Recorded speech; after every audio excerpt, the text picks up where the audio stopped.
નમસ્કાર દર્શક મિત્રો, એચડી ન્યૂઝમાં આપનું હાર્દિક સ્વાગત છે। હું છું આપની સાથે આરડી વાઘેલા। જોઈએ આજના મુખ્ય સમાચાર।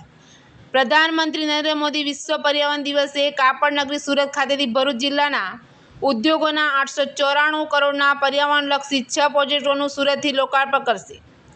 વિશ્વ પર્યાવરણ દિવસે વડાપ્રધાન નરેન્દ્ર મોદી સુરતની મુલાકાતે આવી રહ્યા છે, ત્યારે તેઓના હસ્તે સુરત ખાતેથી ભરૂચના વિકાસના વિવિધ પ્રકલ્પોનું ખુલ્લા મૂકવામાં આવશે।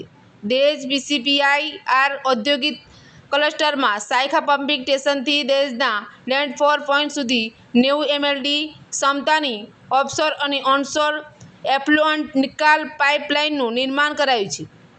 રૂપિયા 474.61 કરોડના આ પ્રોજેક્ટથી દેશ અને સાયખા ઔદ્યોગિક વિસ્તારમાં પ્રદૂષિત પાણીના નિકાલને વધુ મજબૂતી મળશે। જંબુસર ખાતે દેશના પહેલા બલ્ક ડ્રગ્સ પાર્કના ફાર્માસ્યુટિકલ ઉદ્યોગોની જરૂરિયાતોને ધ્યાનમાં રાખી રૂપિયા 274.96 કરોડના ખર્ચે વિકસાવેલી સુવિધાઓ અને દેશ ઔદ્યોગિક વસાહત માટે 30 MLD ડેનેજ પમ્પિંગ સ્ટેશનનું પણ લોકાર્પણ કરશે।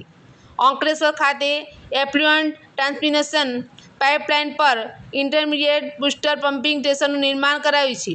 આ પ્રોજેક્ટથી પ્રદૂષિત પાણીનું કાર્યક્ષમ વહન તો થશે જ, પરંતુ સાથે જ પર્યાવરણ ધોરણોનું સંરક્ષણ પણ સુનિશ્ચિત થશે। પાનોલી અને અંકલેશ્વરના ઉદ્યોગોની આ બુસ્ટર પમ્પિંગ સ્ટેશન કાર્યરત થતાં એફ્લુઅન્ટ વહન ક્ષમતા 40થી વધી 60 MLD થશે।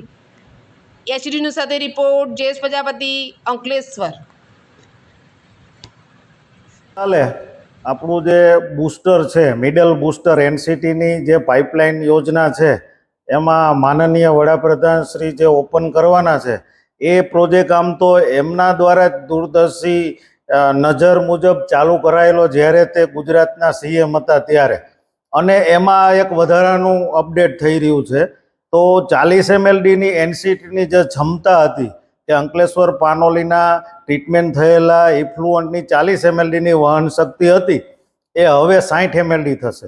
એટલે અંકલેશ્વર અને પાનોલીની જે ક્ષમતા છે ઇફ્લુઅન્ટની, એ વધીને 1.5 થશે। અને આ 1.5 થશે તો આપણે અત્યારે સેપીનું મોનિટરિંગ પોઝિટિવ છે, CRZ 105ની આપણે જે વધારાની CTE આવી ગઈ છે। આ યોજનાથી તમામ જગ્યાએ આપણે ફાયદો થશે, અને આ માત્ર વડાપ્રધાનની એક દૂરદર્શી દ્રષ્ટિકોણથી આપણે લાભ મળવા જઈ રહ્યો છે। તો એમનો ખૂબ ખૂબ ધન્યવાદ કે ગુજરાત સરકાર અને GIDC દ્વારા આ પમ્પિંગ સ્ટેશન ચાલુ થઈ રહ્યું છે। Thank you.